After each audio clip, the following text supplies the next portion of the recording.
Teman-teman sekalian, pada malam ini kita akan bermuhasabah dan merenungkan tentang satu hal yang saya kira tidak ada yang tidak akan terlibat emosi ketika membahas tentangnya.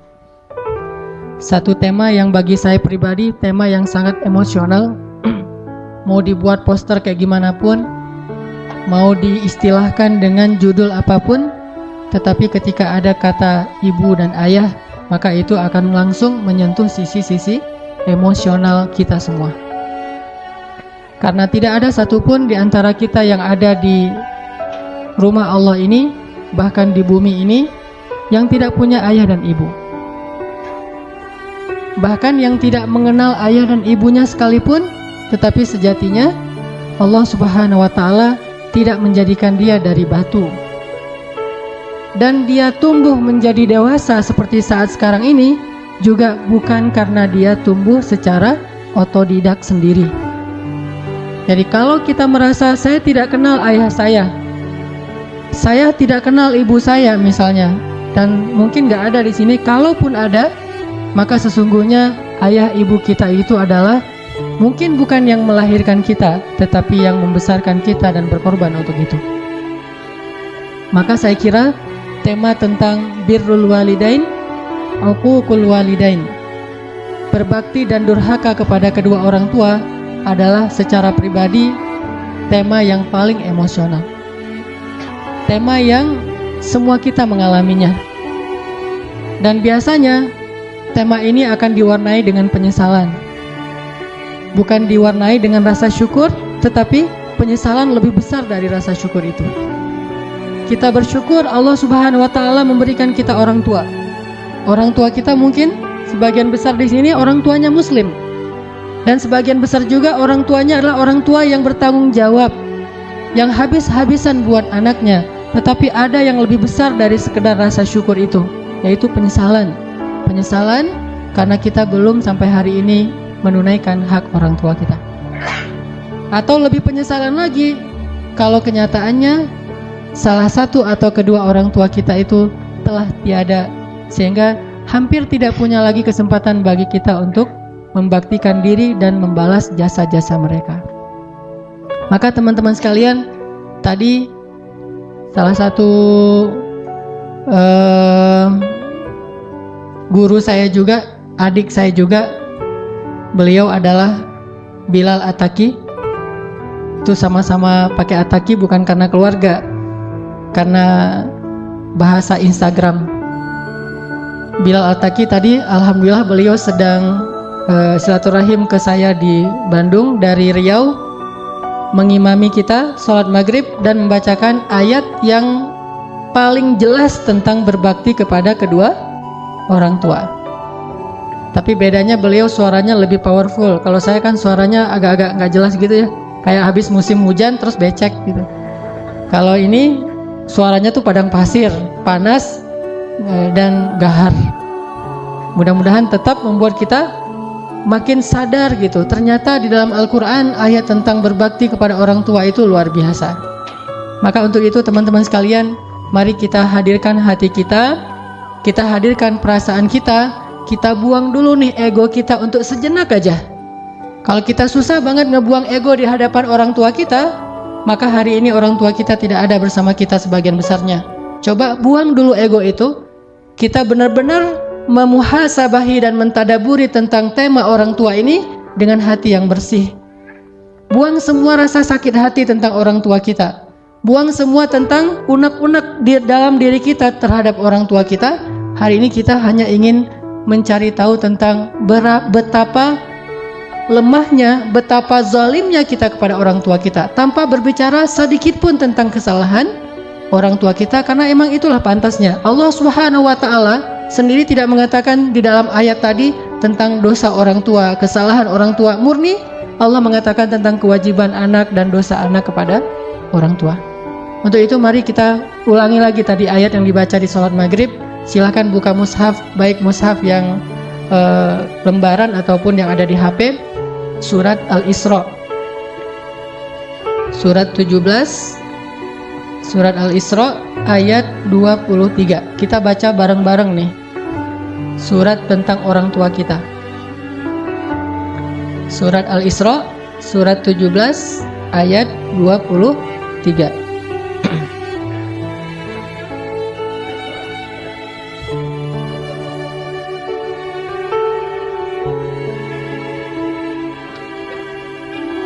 Surat Al-Isra surat 17 ayat 23. A'udzu billahi minasy syaithanir rajim. Silakan.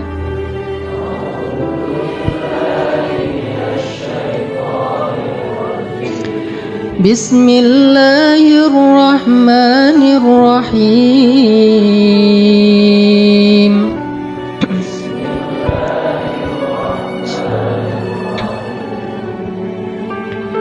وَقَضَى رَبُّكَ أَلَّا تَعْبُدُوا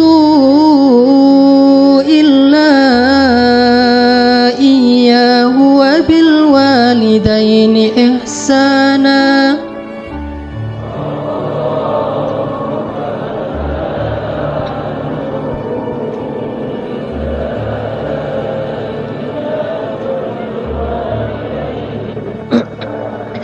إِمَّا يَبْلُغَنَّ عِندَكَ الْكِبَرَ أَحَدُهُمَا أَوْ كِلَاهُمَا فَلَا تَقُل لَّهُمَا أُفٍّ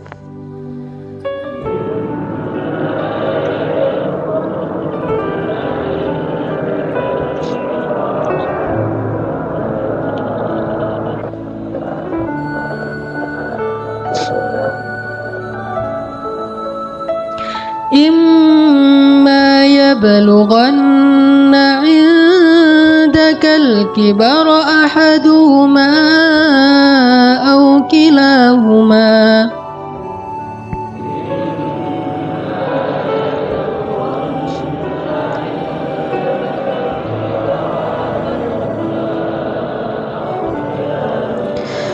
فلا تقل لهما أف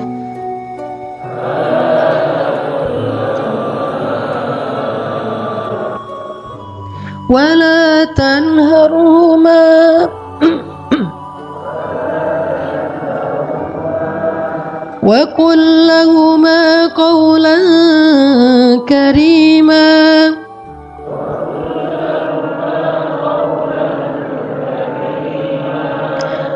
فلا تقل لهما أف ولا تنهرهما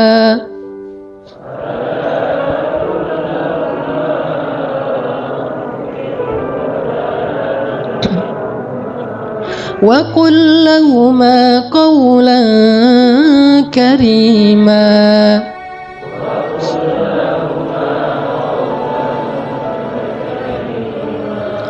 واخفض لهما جناح الذل من الرحمة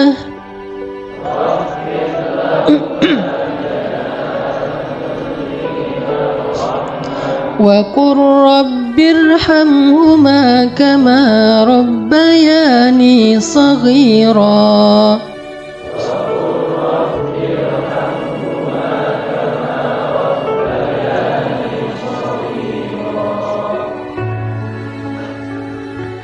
Dan Tuhanmu telah memerintahkan supaya kamu tidak menyembah selain Dia, dan hendaklah kamu berbuat baik kepada ibu bapakmu dengan sebaik-baiknya. Jika salah seorang di antara keduanya atau kedua-duanya sampai berusia lanjut dalam pemeliharaanmu, maka sekali-kali janganlah kamu mengatakan kepada keduanya perkataan uf, dan janganlah kamu membentak mereka, dan ucapkanlah kepada mereka perkataan yang mulia. Dan rendahkanlah dirimu terhadap mereka dengan penuh kasih sayang, dan katakanlah, Ya Rabbana, kasihanilah mereka berdua sebagaimana mereka telah mendidik aku sejak kecil. Wa qur rabbirhamhuma kama rabbayani shaghira, dan katakanlah, Ya Rabbi, kasihanilah mereka berdua sebagaimana mereka telah menyayangi dan membesarkan kami dari sejak kami masih kecil. Teman-teman yang dirahmati Allah Subhanahu wa taala, coba kita renungkan, coba kita hitung selama kita hidup dan sadar bahwa kita hidup bersama orang tua kita tinggal di rumah orang tua kita makan hasil jerih payah dari ayah kita, hasil dari masakan ibu kita yang kadang dia tidak bercerita bahwa ketika memasak ikan buat kita, dia kena minyak yang panas, dia terbakar, dia mungkin capek, subuh-subuh, malam dia kurang tidur karena merawat adik kita yang masih bayi, tapi sebelum subuh dia udah harus bangun dan mempersiapkan segala sesuatu untuk kita, dan tidak pernah mengeluh sama sekali di hadapan kita. Bahkan dia tidak mau mengeluh ketika kita menyakiti perasaannya. Coba renungkan dengan jujur, selama kita hidup bersama orang tua kita, berapa kali kita mengatakan uffin kepada kedua orang tua kita? Berapa kali kita bilang uff kepada ayah ibu kita, padahal waktu itu ayah ibu kita belum merepotkan kita sama sekali. Sama sekali belum merepotkan kita. Justru kita yang merepotkan kedua orang tua kita. Dalam keadaan merepotkan mereka pun, coba hitung berapa kali kita menghardik, mencela, atau menyela pembicaraan mereka. Berapa kali kita mengatakan kalimat-kalimat membantah, uffin kepada orang tua kita. Padahal kita yang sedang dalam tanggungan mereka dan merepotkan kehidupan mereka, merepotkan ayah kita, merepotkan ibu kita, tapi bisa-bisanya kita dalam keadaan kayak gitu mengatakan uffin kepada mereka berdua. Lalu bayangkan bagaimana kalau mereka yang suatu saat atau mungkin sekarang sedang agak sedikit mengganggu privasi kita, kenyamanan hidup kita, dengan mulai ada sedikit keluhan-keluhan, mungkin tulangnya mulai sering sakit-sakitan, mungkin dia sering harus dibawa ke rumah sakit, mungkin karena jarang dijenguk oleh anaknya, dia sering telepon, sering SMS, mungkin dia caper. Kalau dalam keadaan yang dia sudah semakin lemah, dan lemah itu hasil perjuangannya untuk kita, makanya akhirnya dia menjadi lemah, jadi sakit-sakitan, semua itu adalah bukti dari pengorbanannya untuk kita. Kalau dalam keadaan kayak gitu, maka akan seberapa sering lagi kita mengatakan uffin terhadap orang tua kita. Makanya Allah Subhanahu wa taala dengan tegas mengatakan, kalau keduanya dalam pemeliharaan kalian. Artinya apa? Sekarang berbalik. Dulu kalian berada dalam pemeliharaan mereka. Mereka sabar. Dulu kalian dalam keadaan pemeliharaan mereka, dalam keadaan ditanggung hidupnya oleh mereka, mereka tidak pernah mengeluh. Lalu ketika Allah membalik menguji kalian, gak lama, tidak selama ketika kalian dipelihara oleh mereka, apakah kalian akan sabar sesabar mereka? Maka Allah mengatakan, fala taqul lahuma uffin. Jangan pernah menyakiti perasaan mereka dengan mengatakan uffin. Teman-teman sekalian, coba hitung dalam sehari atau mungkin setahun ini sejak Ramadan kemarin, berapa kali kita bilang uff kepada orang tua kita? Kalau yang gak punya orang tua, berapa kali kita bilang uff semasa hidup orang tua kita, terutama di masa-masa terakhir hidupnya, saat kita harus menanggung beban sakitnya, pengobatannya, lemahnya, dan berbagai macam masalah yang sering Allah ujikan kepada mereka. Berapa kali kita bilang uff? Hitung itu, maka sebanyak itulah dosa-dosa kita kepada orang tua. Gak usah bilang durhaka yang besar, uff saja itu durhaka. Kenapa dianggap durhaka? Karena dosa besar itu tidak dilihat dari jenis dosanya, tetapi juga dilihat kepada siapa dosa itu dilakukan. Mengatakan uff kepada teman mungkin hanya dosa kecil, tetapi mengatakan uff kepada ayah kita, apalagi ibu kita, itu dosa yang tidak terhingga jumlah besarnya. Sampai Allah Subhanahu wa taala menggandeng perintah ini sama dengan perintah untuk mentauhidkan Allah Subhanahu wa taala. Coba kita renungkan, kita hitung. Sebanyak itulah kita akan coba untuk menghitung dosa-dosa kita. Sambil kita merenungkan, sambil kita menghitung, coba kita ulang-ulang ayat ini. Surat Al-Isra ayat 23. Bismillahirrahmanirrahim. Silakan.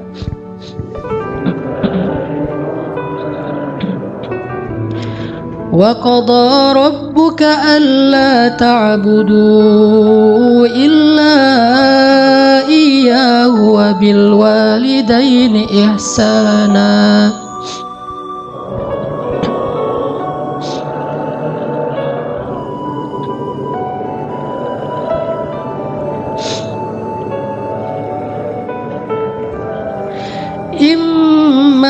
يبلغن عندك الكبر أحدهما أو كلاهما فلا تقل لهما أف.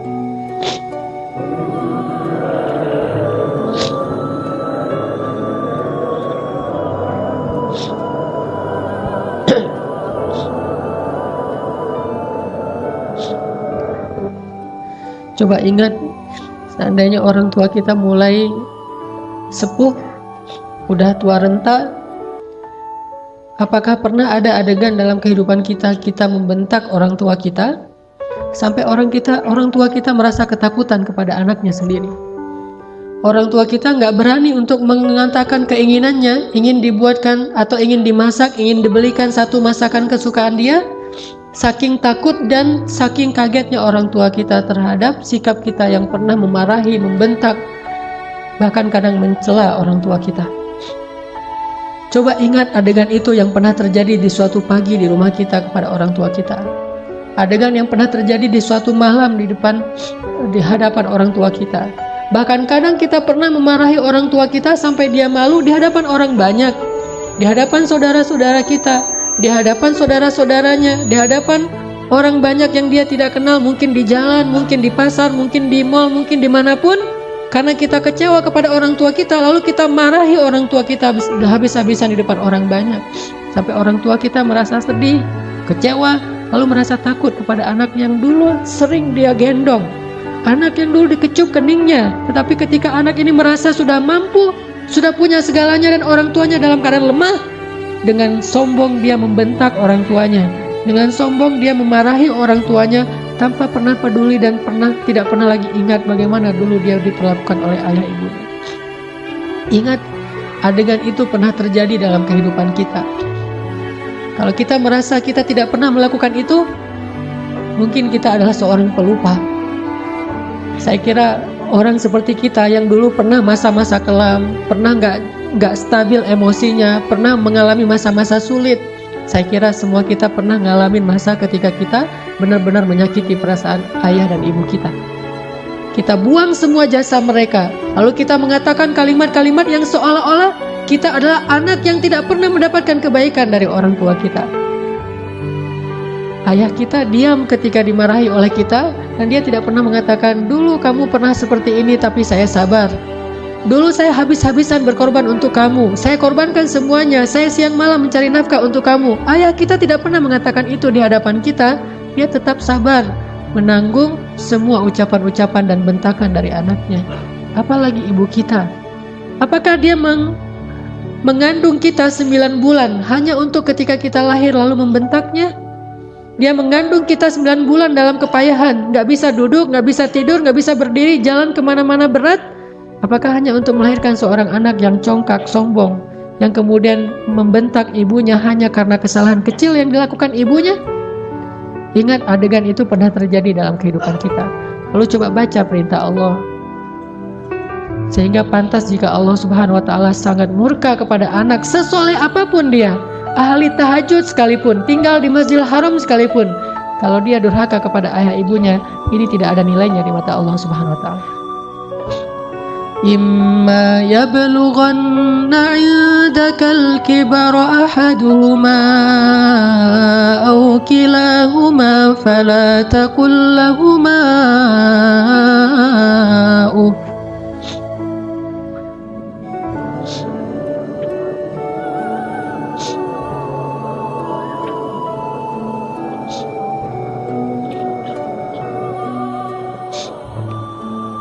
Seandainya salah satu dari mereka atau keduanya tumbuh atau hidup bersama kalian dalam tanggungan kalian, maka janganlah sekali-kali kalian mengatakan kepada keduanya kalimat-kalimat yang menyakiti. Uffin. Allah larang kita untuk mengatakan itu. Lebih baik kita tidak pernah sholat sunnah sekalipun, kalau kita masih bisa tetap menjaga lisan kita kepada orang tua, daripada kita menjadi ahli ibadah tetapi kita tidak mampu menjaga lisan kita dari menyakiti orang tua kita. Fala taqul lahumā uffin wa la tanharhumā. Silakan.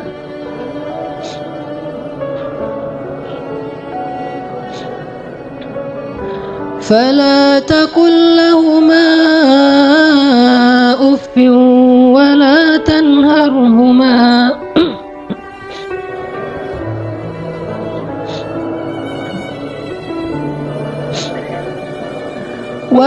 تنهرهما وقل لهما قولا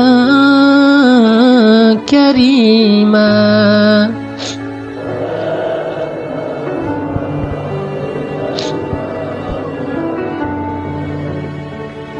Fala taqul lahuma uffin. Kalimat uff ini adalah kalimat ketika seorang anak tidak mau mendengar ucapan nasihat dari orang tuanya. Dia berpaling, maka itu adalah kalimat uff. Dia tidak mengabaikan apa yang diucapkan oleh orang tuanya adalah kalimat uff. Orang tuanya belum selesai berbicara, dia sudah pergi, itu adalah kalimat uff. Orang tuanya memberikan usulan tetapi bagi dia itu sesuatu yang tidak penting, maka itu kalimat uff. Semua kalimat mengabaikan yang menyakiti perasaan orang tua kita adalah kalimat uff. Sedangkan wala tanharhuma adalah kalimat seorang anak yang merasa lebih benar daripada orang tuanya. Kalimat sombong, kalimat yang seorang anak merasa lebih tahu daripada orang tuanya. Atau bisa jadi orang tuanya melakukan satu kesalahan kecil, lalu anaknya melarang orang tuanya melakukan kesalahan itu. Ibu, jangan malu-maluin saya di depan umum. Ayah nggak usah seperti itu. Melarang orang tuanya melakukan sesuatu yang menurut dia tidak pantas, itu termasuk wala tanharhuma. Jangan larang dia, biarkan dia melakukan apa yang dia kehendaki selama itu bukan dosa besar. Bahkan apalagi urusan-urusan sepele di rumah tangga kita, mungkin dia melakukan sesuatu yang nggak berkenan bagi kita. Katakanlah misalnya dia memakai baju yang menurut kita tidak selalu pantas. Katakanlah dia beradab dengan adab yang tidak terlalu kita senangi. Jangan larang dia, tetapi ajaklah dia bicara yang baik-baik.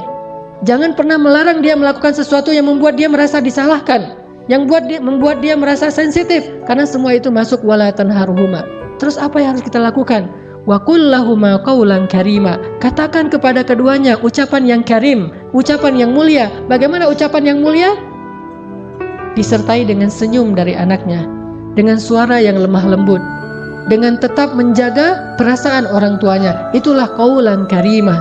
Tapi kalau kita mengucapkan kalimat yang paling benar sekalipun, bahkan tentang perintah Allah sekalipun, kita bilang kepada orang tua kita, atau kita larang orang tua kita dari berbuat satu kesalahan. Misalnya ibu kita membicarakan tentang orang lain, dia menggibah karena dia tidak paham bahwa itu dosa. Dia menggibah, dia tidak pernah ngaji seperti kita, karena gak punya waktu sebanyak kita, dia sibuk mengurus kita.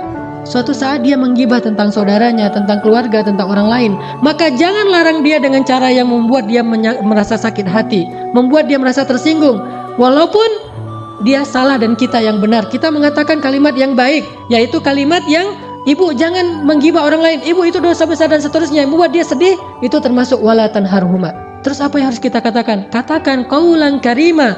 Pilih kalimat yang paling baik, yang bahkan belum pernah kita ucapkan semasa hidup kita. Bahkan kepada pacar kita, istri kita, suami kita, orang yang paling kita cintai pun kita belum pernah katakan kalimat sebaik itu. Katakan itu kepada orang tua. Mereka lebih berhak dapat kalimat yang terbaik dari anaknya. Siapa suami kita sehingga kita memilih kata-kata yang paling santun untuknya, tapi kita tidak menyedekahkan kata-kata itu untuk orang tua kita? Siapa istri kita? Pengorbanan apa yang sudah diberikan istri kita? Dia hanya datang dalam kehidupan kita karena melihat situasi kita, melihat diri kita, melihat kepribadian kita, hasil dari perjuangan orang tua kita. Harta kita yang sudah mapan, pekerjaan kita yang sudah jelas, kemudian penampilan kita yang menarik, semua ini hasil pengorbanan orang tua kita, lalu istri kita mengambil manfaat darinya. Siapa dia untuk kita lebih dahulukan daripada ayah ibu kita? Apalagi orang yang bukan siapa-siapa dalam kehidupan kita, tidak ada hubungan apapun selain pertemanan, yang kemudian kita menyebutnya sebagai kekasih kita. Apakah dia lebih berhak mendapatkan qaulan karimah daripada ayah ibu kita? Makanya Allah mengatakan wa qul lahuma qaulan karimah.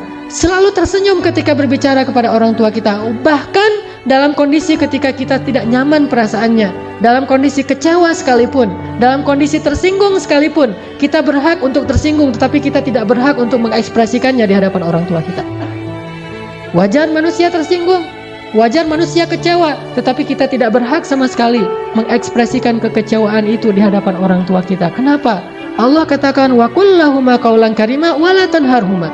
Jangan tunjukkan rasa tidak senang kalian kepada mereka.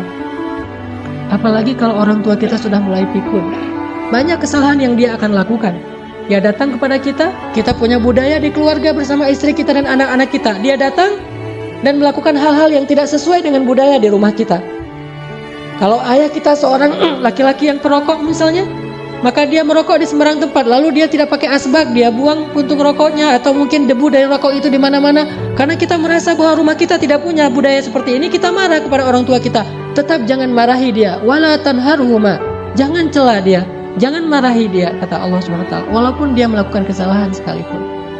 Ibu kita juga demikian, mungkin dia sering tersinggung dengan menantunya, yaitu pasangan kita, dengan suami kita, dengan istri kita. Tetap walaupun ibu kita yang salah, jangan kita menghardik dia, wala tanharhuma. Tetapi kita minta istri kita, suami kita untuk lebih bersabar kepada mertuanya. Walaupun yang salah adalah mertua, itu yang Allah maksud wala tanharhuma. Jangan abaikan apa yang dia ucapkan. Jangan cela dia walaupun dia berbuat kesalahan, tetapi waqul lahuma qaulan karima, ucapan yang paling baik yang sekali kita ucapkan membuat hati orang tua kita merasa bahagia dan senang. Orang tua kita memang kadang butuh nafkah dari anaknya, tetapi itu bukan yang terpenting bagi mereka. Memang kadang mereka telepon kita di akhir bulan meminta dikirimin uang, tetapi itu bukan yang inti dalam kehidupan mereka. Yang paling mereka rindukan dari anaknya adalah ketika anak itu bisa datang, mencium tangan orang tuanya, tersenyum kepada orang tuanya, diam ketika orang tuanya bicara, sangat santun terhadap orang tuanya, melebihi santunnya dia kepada seorang yang paling dia hormati di antara manusia, kepada seorang ustadz yang dia kagumi, kepada seorang atasan yang dia hormati, kepada seseorang yang dia segani karena kebijaksanaannya, karena kearifannya, maka orang tua jauh lebih penting dari mereka semuanya. Maka teman-teman sekalian, coba kita renungkan, ternyata jelas sekali ayat ini mengajarkan cara kita berbakti kepada orang tua, kepada ibu kita, kepada ayah kita. Tapi ada yang bagi saya luar biasa setelahnya. Ada kalimat di ayat 24 yang kita coba baca. Wakhfid lahuma janahaz zulli minar rahmah. Silakan.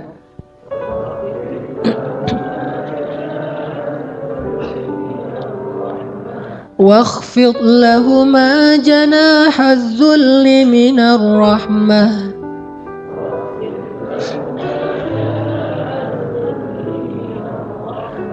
Wa qur rabbirhamhuma kama rabbayani shaghira.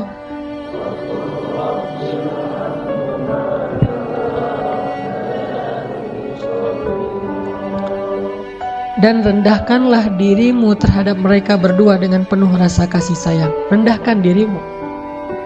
Kalau dalam bahasa Arab kalimat wakhfid lahuma janahadzul itu adalah kalimat ketika kita merasa tidak ada apa-apanya dibandingkan mereka. Tidak boleh seorang anak, walaupun dia seorang profesor, walaupun dia seorang pengusaha sukses, walaupun pendidikannya tinggi, walaupun wawasannya luas, walaupun hartanya berlimpah, walaupun pergaulannya itu luas sekali, sehingga orang tuanya kita anggap sebagai orang tua yang kolot, orang tua yang tradisional, orang tua yang tidak banyak tahu, orang tua yang tidak gaul, yang tidak update informasi, orang tua yang orang yang tidak punya ilmu seperti kita. Sama sekali kita tidak boleh merasa lebih dari mereka. Sama sekali tidak boleh. Kenapa? Ketika kita merasa lebih dari orang tua kita, menunjukkan kebodohan kita di hadapan Allah SWT. Allah tidak menyebut kita sebagai orang yang hikmah, sebagai orang yang arif, orang yang bijaksana, orang yang berilmu, orang yang alim, orang yang rasikhuna fil ilm. Tidak disebut sebagai orang yang musaqqaf, orang yang berwawasan. Tidak disebut sebagai orang yang cerdas, orang yang syatir.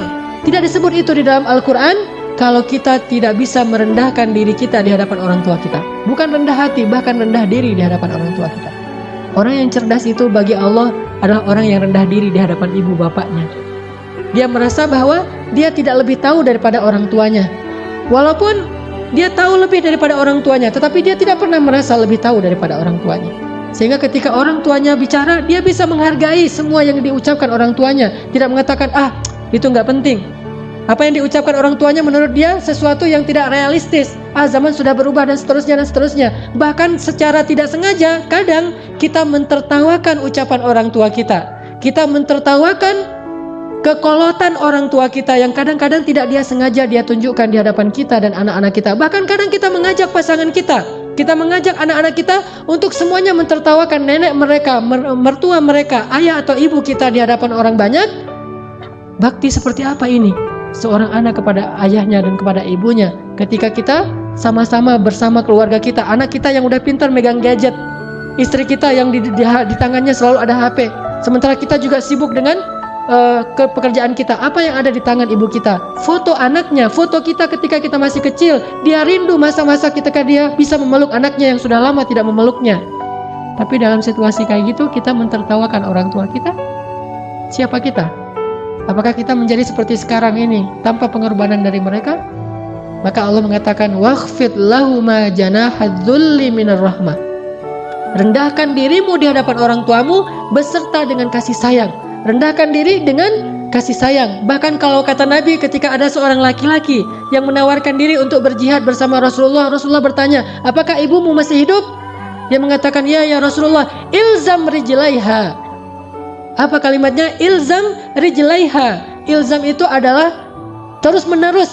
Rijlai artinya dua kaki, ha adalah perempuan. Maka terus meneruslah kamu seolah-olah berbakti kepada ibumu dengan kalimat terus meneruslah kamu mencium kaki orang tuamu atau ibumu. Disuruh cium kaki ibu kita oleh Rasulullah, ilzam rijlaiha, karena sesungguhnya di bawah kaki ibu kita, saking rendahnya surga di mata Allah dibandingkan seorang ibu, ternyata surga itu di bawah telapak kaki ibu. Ilzam rijlaiha, kata Rasul. Bukan berjihad bagi kamu, khusus bagi sahabat ini, tidak berlaku bagi yang lain, tetapi ini pelajaran tetap sunnah Nabi.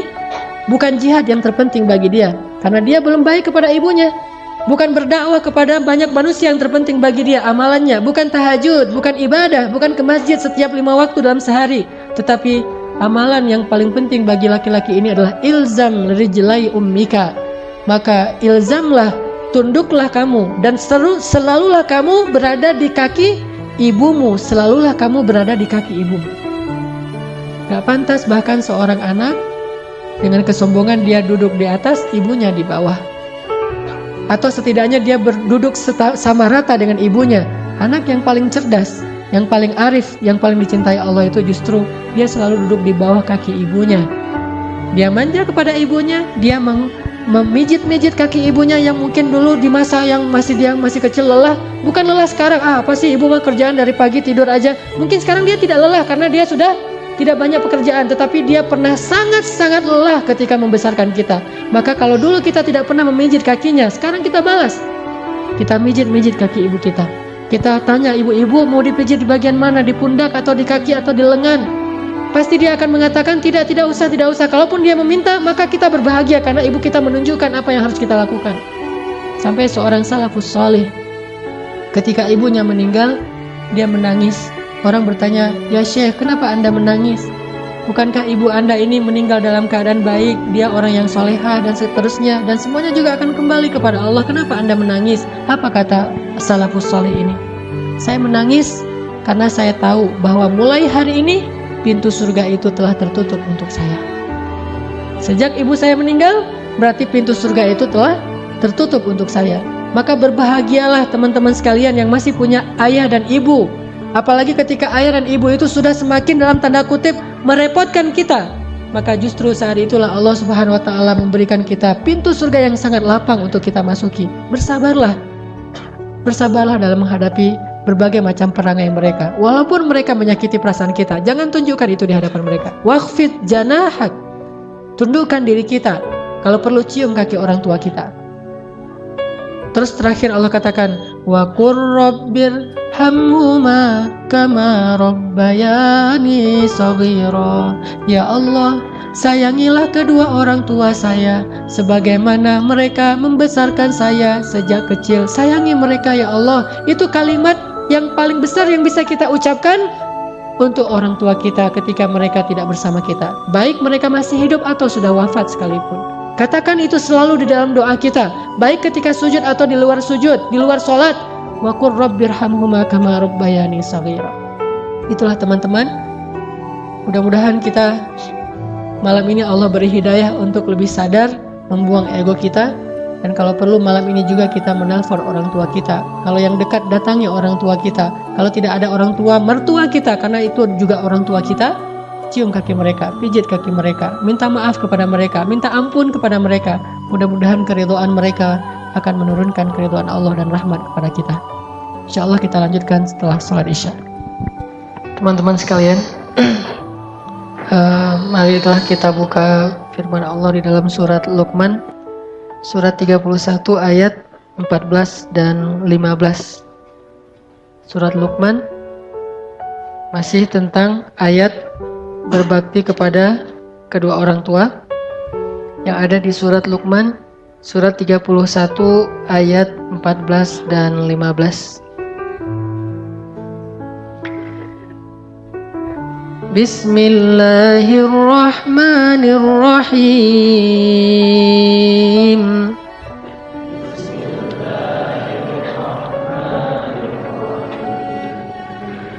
ووصينا الإنسان بوالديه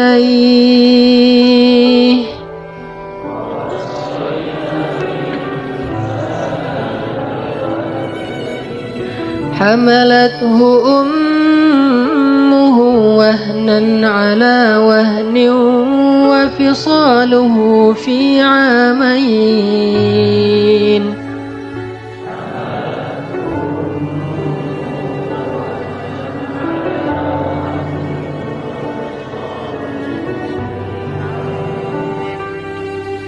أن اشكر لي ولوالديك إلي المصير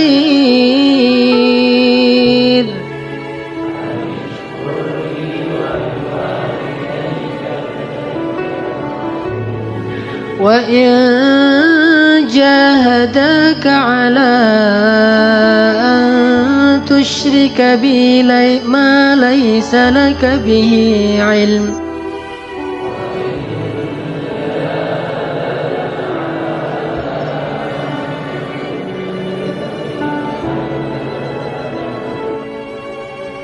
على أن تشرك بي ما ليس لك به علم فلا تطعهما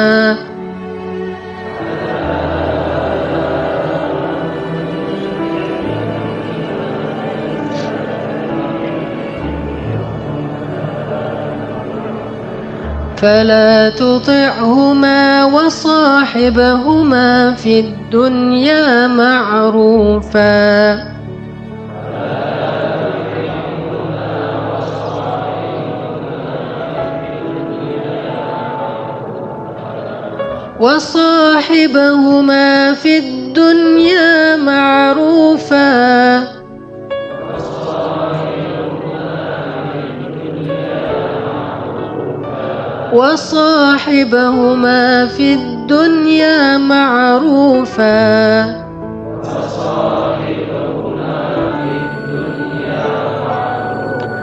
وصاحبهما في الدنيا معروفا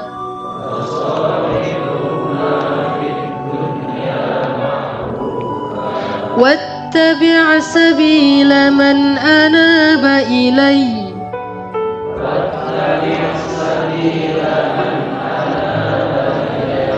ثم إلي مرجعكم فأنبئكم بما كنتم تعملون.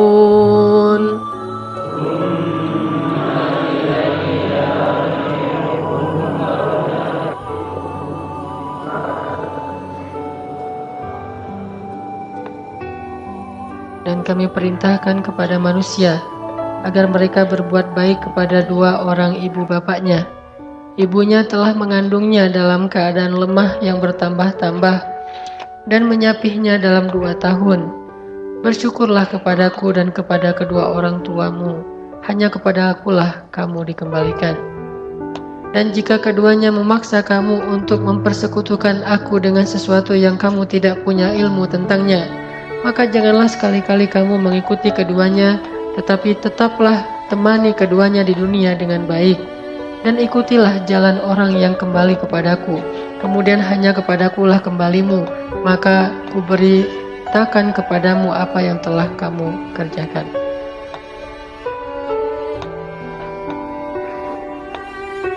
Teman-teman sekalian, di dalam ayat 14 Allah Subhanahu wa Ta'ala menyinggung sedikit sekali tentang jasa ibu kita kepada kita.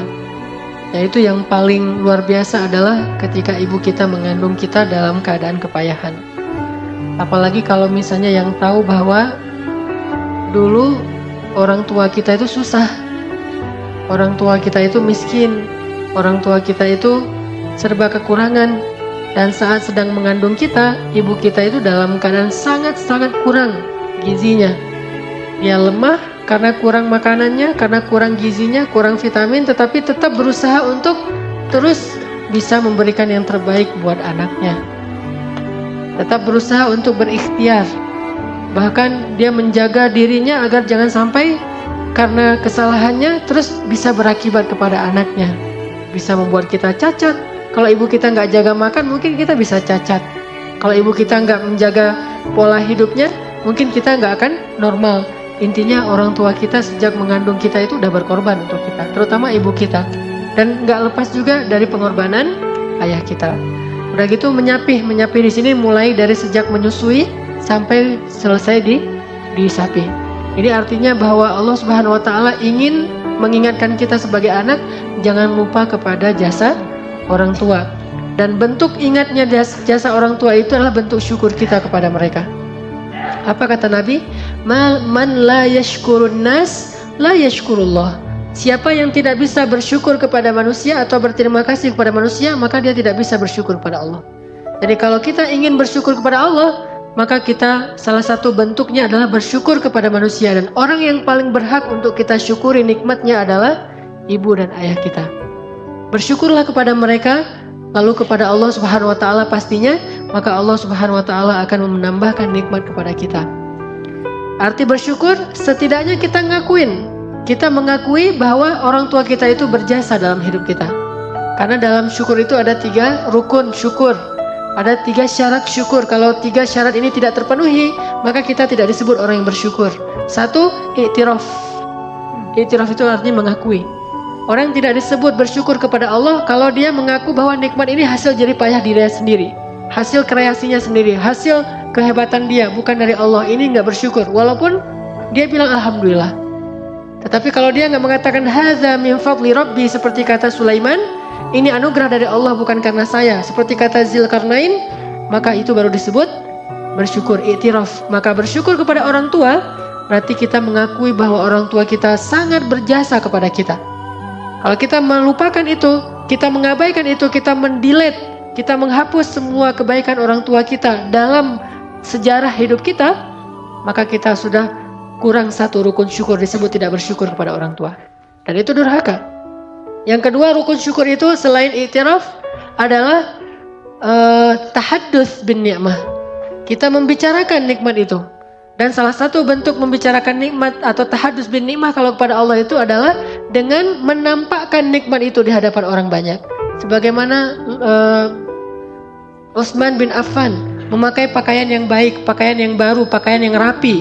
Lalu ditanya oleh orang-orang di sekitarnya, "Ya Utsman, kenapa kamu suka sekali memakai pakaian-pakaian yang bagus?" Kata Utsman, "Sesungguhnya Allah seandainya memberikan nikmat kepada hamba, maka Allah suka untuk kalau hamba itu menampakkan nikmat Allah, memperlihatkan nikmat Allah, tidak menyembunyikan nikmat Allah." Dan itu bentuk tahadduts bin ni'mah.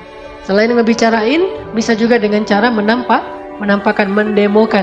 Nah, bentuk syukur kita kepada orang tua kita, tahadduts bin ni'mahnya adalah kita harus membicarakan tentang jasa orang tua kita, ibu kita, dengan pasangan kita, kita bicara dengan istri kita, suami kita, tentang ibu kita, tentang ayah kita. Dan itu sangat-sangat pantas untuk dibicarakan.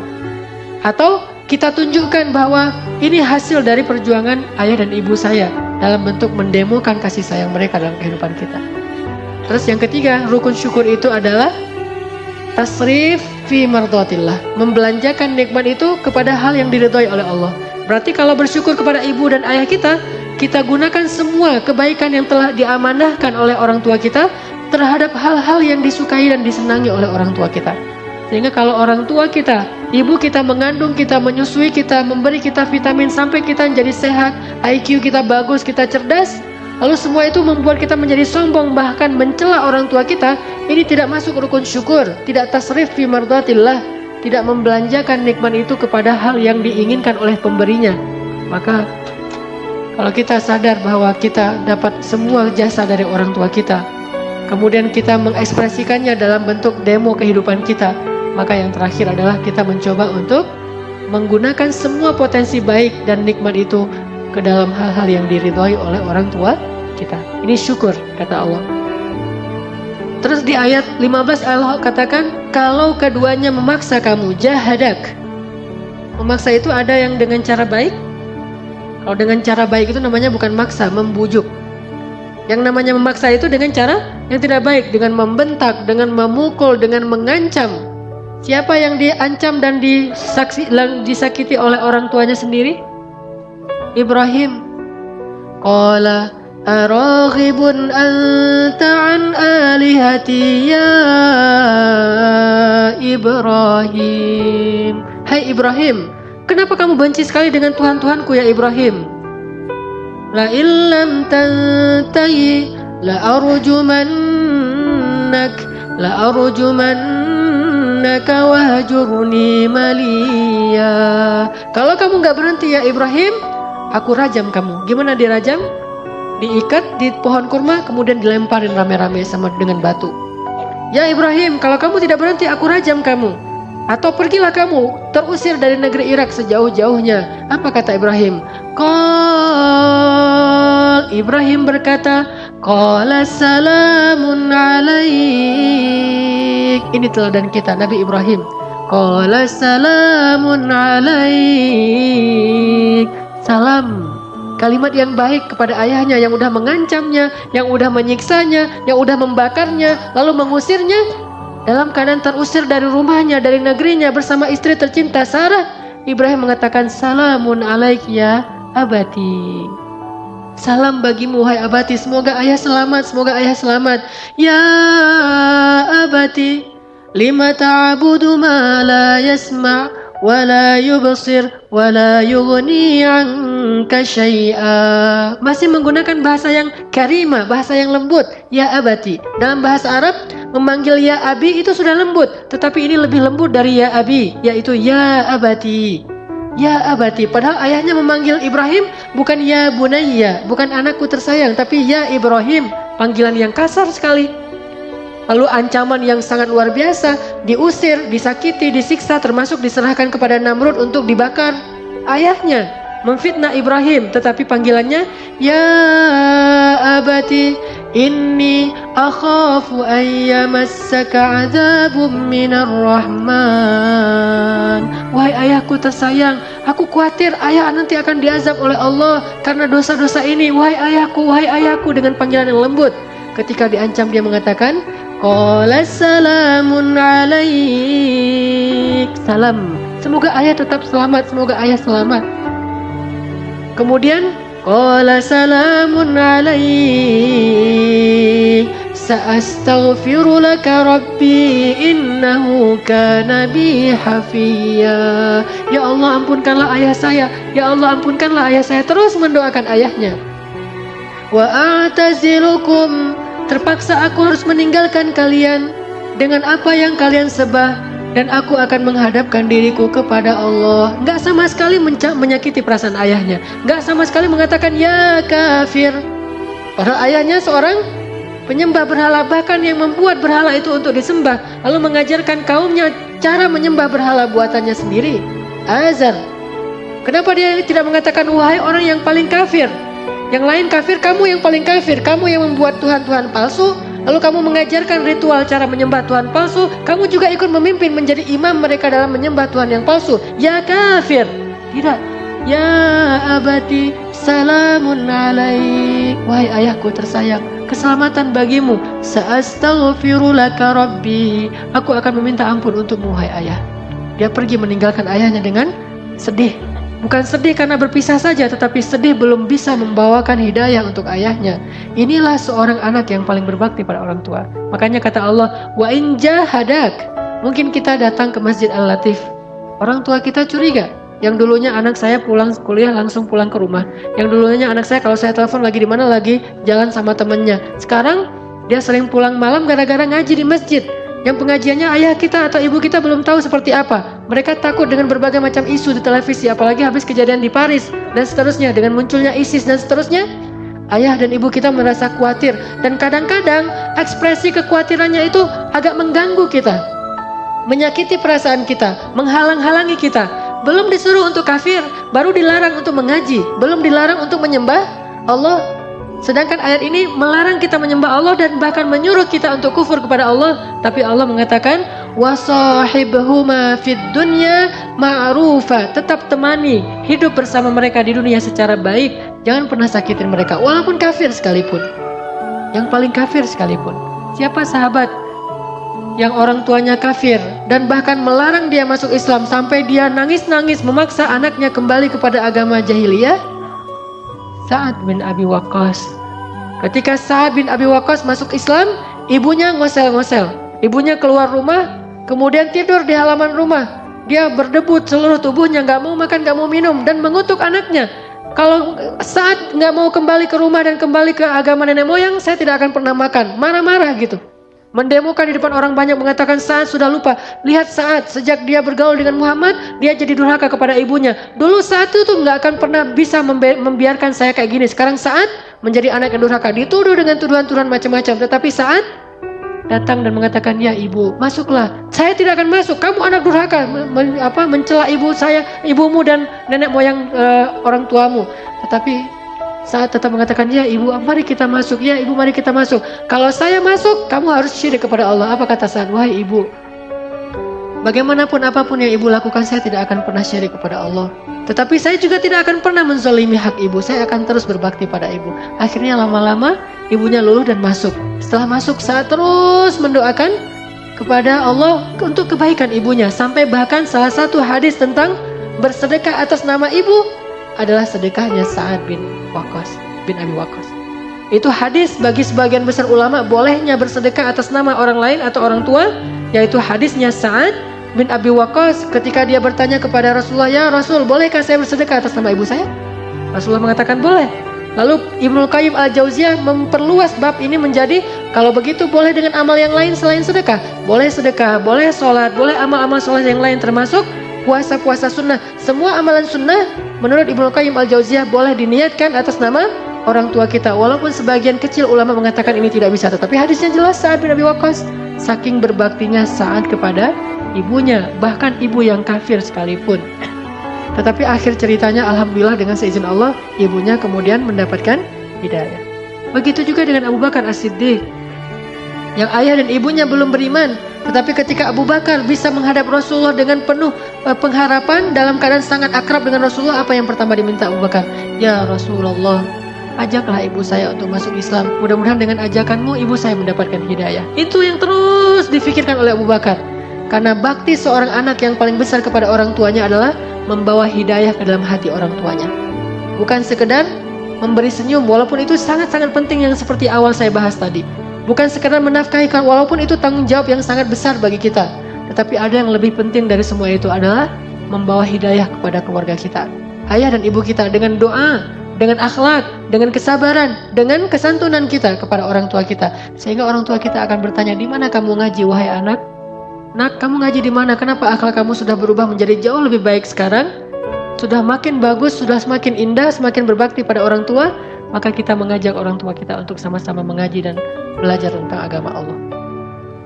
Teman-teman sekalian, ada satu hadis penting nih dari Rasulullah SAW tentang berbakti pada orang tua. Kata Nabi, siapa yang ingin dipanjangkan umurnya dan diluaskan rezekinya, hendaklah ia berbakti kepada kedua orang tua dan menyambung silaturahim. Siapa yang ingin dipanjangkan umurnya, dilapangkan rezekinya, hendaklah berbakti kepada orang tua dan bersilaturahim. Bersilaturahim kita tahu menyambung yang terputus. Lalu berbakti kepada orang tua. Ternyata berbakti kepada orang tua kita itu adalah syarat untuk diberikan umur yang panjang. Arti umur yang panjang bisa umur benar-benar Allah tambah secara durasi waktu. Bisa berarti umur kita yang panjang itu artinya kehidupan kita itu sangat bahagia sepanjang hidup. Tidak ada yang sia-sia. Karena orang yang pendek umur dalam bahasa Arab itu artinya orang yang hidup lama tetapi tidak ada kebaikan. Umur yang panjang, rezeki yang lapang. Sehingga kalau kita merasa bahwa pekerjaan kita mulai banyak masalah, usaha-usaha kita mulai merugi, lalu kita mencari-cari penyebab faktor ini kenapa usaha saya rugi, mungkin karena salah di marketing, mungkin karena salah di sini, kita evaluasi sekian banyak hal. Tetapi jangan lupa yang pertama bukan itu, tetapi evaluasi dulu hubungan kita dengan Allah, kemudian kepada orang tua. Bagaimana hubungan kita dengan Allah? Karena dari Allah lah sumber rezeki kita. Lalu bagaimana dengan orang tua? Karena orang tua kita lah pintu rezeki. Kalau sumbernya telah memberikan kepada kita rezeki tapi pintu kita ditutup, tetap kita nggak akan mendapatkan rezeki itu. Kalau kita punya masalah di kantor kita, datang kepada ibu dan ayah kita. Kalau kita punya masalah di kampus dan di sekolah kita, kenapa nilai saya anjlok? Kenapa saya susah belajar? Atau bahkan nggak punya semangat belajar sama sekali, datanglah kepada ayah dan ibu kita. Kalau kita punya masalah keluarga, suami istri atau anak, datanglah kepada ayah ibu kita. Kalau kita punya masalah pribadi, datanglah kepada ayah ibu kita. Karena di sanalah Allah Subhanahu wa Ta'ala titipkan kebahagiaan kita di dunia dan di akhirat. Umur dan rezeki. Apapun masalah kita, datang dulu kepada orang tua sebelum kita mengevaluasi hal-hal yang lain. Sebelum kita mengevaluasi cara belajar kita, atau les kita, atau pekerjaan kita, atau karir kita, atau kesalahan-kesalahan kita yang lain yang sifatnya teknis, yang pertama yang harus kita evaluasi adalah bagaimana hubungan kita dengan orang tua kita. Udah berapa lama kita tidak datang kepada orang tua kita? Udah berapa lama kita tidak telepon orang tua kita? Termasuk masalah jodoh sekalipun. Kalau orang tua kita belum meridhoinya, atau orang tua kita meminta jatah waktu, maka niatkan itu sebagai bentuk mungkin adalah bakti kita kepada orang tua kita yang terakhir sebelum kita nanti akan terbelah hati kita dengan pasangan kita. Dikasih waktu sebulan, 2 bulan, setahun, 2 tahun untuk lebih banyak berbakti kepada ibu dan ayah kita sebelum hati kita terbagi dengan orang yang kita cintai. Itu kesempatan kita. Maka turuti keinginannya. Kalaupun kita ingin agar lebih cepat, maka percepatlah pernikahan kita itu tanpa menggores hati orang tua kita. Tidak akan berkah pernikahan yang disertai dengan rasa tidak ridho dari orang tua kita. Mungkin dia tetap akan menjadi saksi atau akan menikahkan kita, tetapi tidak dengan kelapangan dada. Ridho orang tua itu luar biasa. Ada masalah sedikit, pertama sholat, karena kita memperbaiki hubungan dengan Allah. Kedua, telepon ayah dan ibu kita. Dan saya mengalami itu luar biasa, kemudahan-kemudahan yang Allah berikan dalam hidup saya beberapa saat yang lalu, karena saya masih punya ayah dan ibu. Dan saya merasa ketika sejak terakhir ayah saya meninggal, kehidupan saya itu banyak sekali ujian. Lalu saya mencoba untuk memuhasabahi diri saya. Oh, ternyata mungkin saya belum terlalu dekat, belum terlalu banyak berbakti kepada mertua saya. Saya coba memperbaiki hubungan saya dengan mertua. Setelah memperbaiki hubungan dengan mertua, ternyata Allah bukakan lagi kebaikan-kebaikan dan kemudahan dalam urusan hidup saya. Kalau bukan karena doa ibu saya, mungkin saya tidak akan bertahan lama di Mesir. Saya pernah cerita beberapa kali bagaimana saya berangkat ke Mesir tanpa modal sama sekali. Di kantong saya itu nggak ada uang sepersen pun. Satu-satunya modal saya adalah doa dari ibu saya yang mengantarkan saya ke bandara. Dan yang membuat saya sedih, tanpa saya ketahui, ternyata saat di bandara itu adalah saat terakhir saya bertemu dengan ibu saya. Dan tidak akan bertemu lagi, kecuali mudah-mudahan harapannya bertemu di surga. Kenapa? Ketika saya berangkat ke Mesir, 4 tahun berselang kemudian ibu saya menjadi korban tsunami dan meninggal dunia. Dan alhamdulillahnya yang saya syukuri, seminggu sebelum terjadi tsunami, alhamdulillah Allah gerakkan hati saya sehingga saya telepon ibu saya. Saya ngobrol panjang lebar, itu telepon yang paling panjang antara saya dengan ibu saya seminggu sebelum terjadi tsunami. Dan saya masih terngiang-ngiang nasihat dari ibu saya. Di sini ada adik saya, dia tahu hari-hari terakhir, saat subuh terakhir bagaimana keadaan ibu saya, yang beliau biasanya tuh habis sholat subuh itu cuma berdoa sebentar kemudian sibuk dengan urusan rumah. Tapi hari itu alhamdulillah habis sholat subuh ibu saya tidak berhenti berzikir terus sampai terjadi gempa. Dari azan subuh sampai jam 9 kurang lebih terjadi gempa, beliau dalam keadaan terus berzikir dan alhamdulillah meninggalnya dalam keadaan tenggelam atau kena tsunami, dan itu salah satu meninggal yang mendapatkan pahala syahid. Tetapi ada hal yang perlu saya ambil pelajaran di sini. Bagi kita yang masih punya orang tua, jangan berpikir bahwa kita akan bisa menemani mereka dalam waktu yang lama. Kita tidak tahu usia kita atau usia orang tua kita. Selagi ada kesempatan, raih pintu surga itu. Karena ketika mereka sudah kembali kepada Allah, berarti saat itu juga pintu surga telah ditutup dari jalan orang tua kita. Teman-teman, ayo malam ini juga kita telepon orang tua kita, minimal kita SMS orang tua kita, kalau bisa menemui, kita temui orang tua kita, sehingga kita bisa meminta maaf dan ampun di hadapan orang tua kita. Pastinya banyak sekali kesalahan-kesalahan yang pernah kita buat.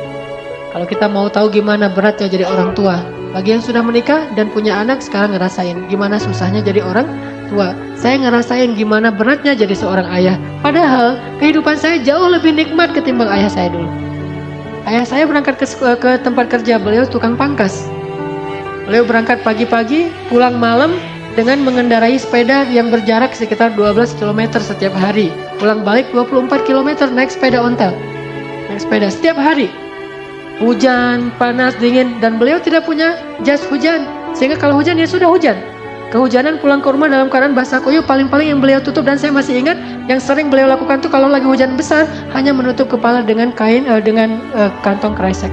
Cuma itu pelindung dari hujan, yang lain semuanya kehujanan sepanjang jalan. Padahal kehidupan beliau jauh lebih sulit. Saya aja yang sudah lebih nyaman, kemana-mana mungkin bisa pakai kendaraan roda 4, bisa kendaraan roda 2, terserah saya. Dan jarak bekerjanya tidak terlalu jauh, kemudian pekerjaannya bukan memangkas, bukan yang berdiri terus, gampang dihormati orang, dikasih makan dan seterusnya. Tapi merasakan betapa beratnya menjadi seorang ayah. Terus gimana perasaan ayah saya yang jauh kehidupannya lebih sulit dari saya? Maka sekarang rasakan pengorbanan orang tua kita melalui apa yang sekarang kita rasakan menjadi seorang ayah dan ibu. Mudah-mudahan itu akan membuka hati kita. Ternyata pengorbanan mereka itu luar biasa dan kita aja yang gak sadar. Mudah-mudahan teman-teman semuanya bisa mengambil manfaat dari muhasabah ini. Marilah kita tutup dengan sama-sama berdoa, terutama doa kita untuk kedua orang tua kita, kepada kedua mertua kita, kepada saudara-saudara kita, dan terhadap kaum muslimin di seluruh dunia.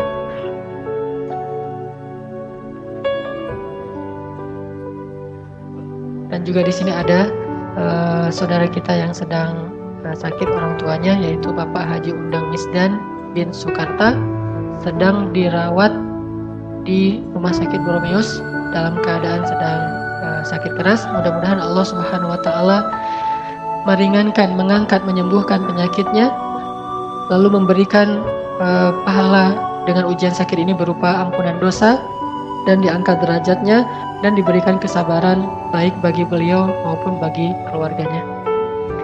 A'udzu billahi minasy syaithanir rajim. Bismillahirrahmanirrahim. Alhamdulillahi rabbil alamin. Alhamdulillahi rabbil alamin hamdan yuwafi ni'amahu wa yukafi'u mazidah. Ya Rabbana lakal hamdu kama yanbaghi li jalali wajhikal karim wa 'azimi sultanik. Alhamdulillah, segala puji bagi Allah. Alhamdulillah, atas limpahan nikmat Allah. Alhamdulillah, atas nikmat hidayah. Alhamdulillah, atas nikmat iman.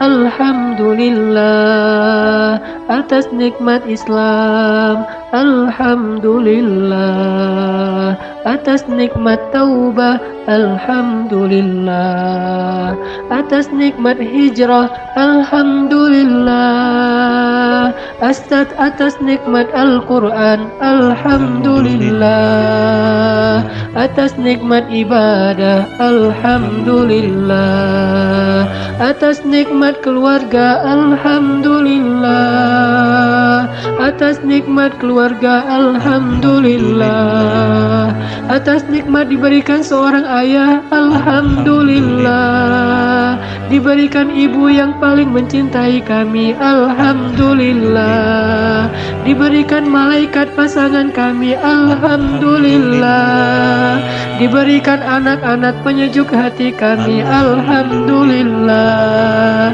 diberikan kemudahan rezeki. Alhamdulillah, dipilihkan untuk kami sebagai umat Muhammad. Alhamdulillah, alhamdulillah, alhamdulillahi rabbil alamin.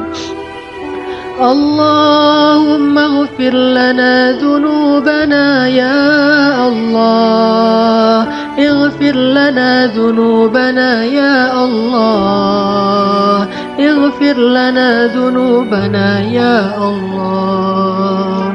Ya Ghaffar, betapa banyak dosa kami ya Allah, betapa banyak kesalahan kami ya Allah, betapa sering kami melakukan maksiat di hadapan-Mu ya Allah, betapa sering kami menyombongkan diri dari-Mu ya Allah, betapa sering kami mengabaikan perintah-Mu ya Allah, betapa sering kami melanggar larangan-Mu ya Allah. Ya Ghaffar, ampunkanlah dosa kami ya Ghaffar, maafkanlah kesalahan kami ya Ghaffar, hapuslah kesalahan dan kekeliruan kami ya Ghaffar.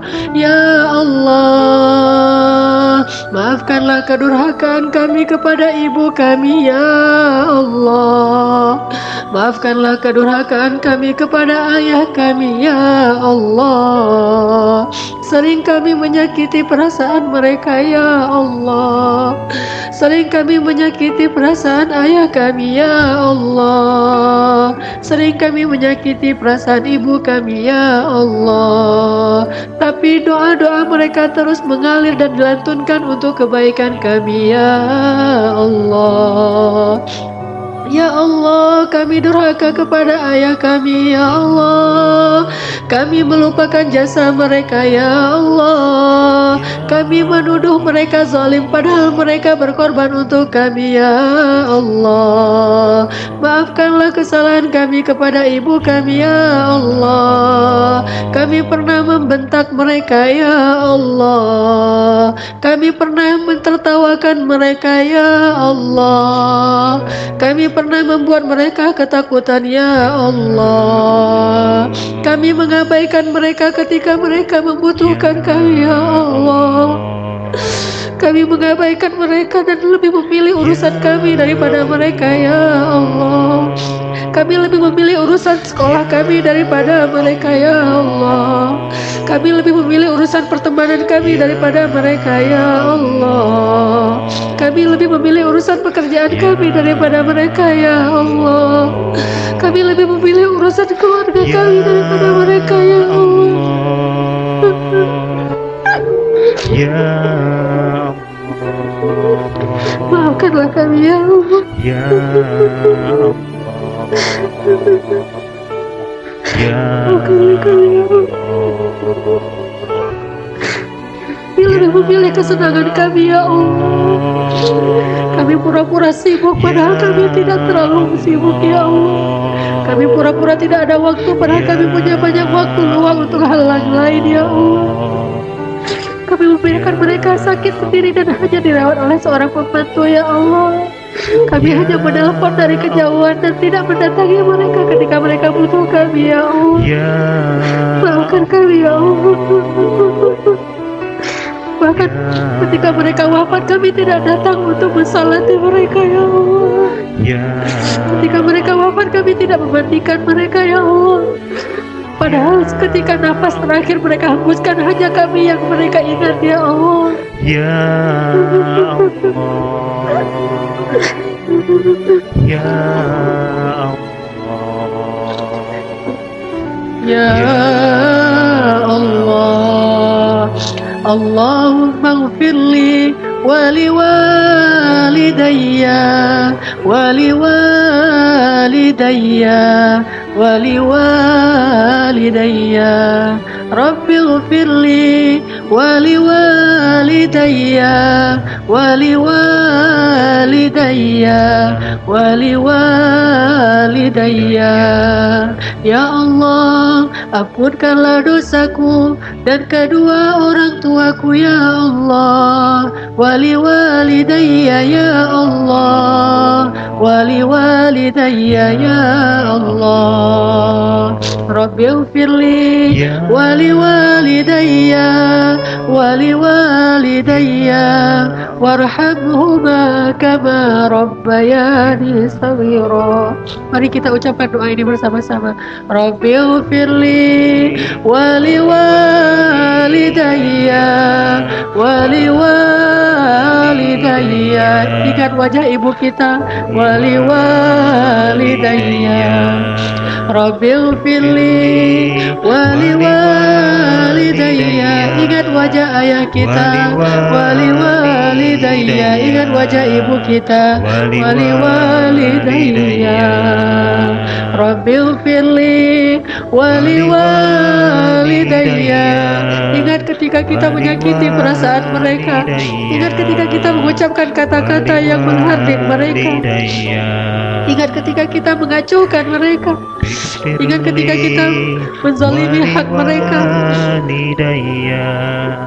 Waliwalidayya waliwalidayya warhamhuma ya Allah warhamhuma ya Allah warhamhuma ya Allah warhamhuma ya Allah warhamhuma ya Allah warhamhuma ya Allah warhamhuma ya Allah. Kirimkan doa kita kepada orang tua kita yang telah meninggal dunia, kepada orang tua kita yang sangat merindukan doa kita di dalam alam kubur mereka. Kirimkan doa kita untuk orang tua kita, ayah dan ibu kita yang sekarang berada di dalam alam barzakh. Mereka sangat butuh doa-doa dari kita. Waliwalidayya waliwalidayya waliwalidayya. Ayo kita doakan bersama-sama. Rabbighfirli waliwalidayya waliwalidayya waliwalidayya. Rabbighfirli waliwalidayya. Mudah-mudahan doa kita akan mengangkat derajat orang tua kita. Mudah-mudahan doa kita akan membahagiakan orang tua kita di kuburnya. Mudah-mudahan doa kita akan menggugurkan dosa-dosa orang tua kita. Waliwalidayya waliwalidayya waliwalidayya warhamhuma ya Allah warhamhuma ya Karim warhamhuma ya Rahim warhamhuma ya Rabbal Alamin. Rabbighfirli waliwalidayya waliwalidayya waliwalidayya warhamhuma ya Allah warhamhuma ya Karim warhamhuma ya Rahim kama rabbayani saghira.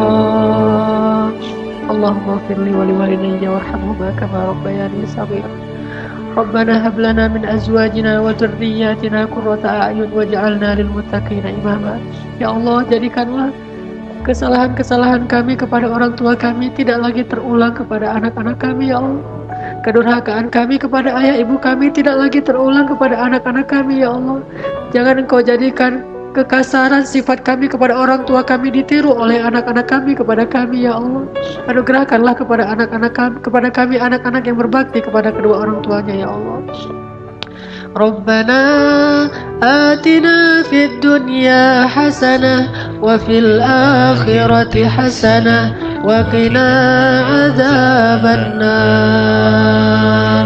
Subhanakallahumma wa bihamdika asyhadu an la ilaha illa anta astaghfiruka wa atubu ilaik.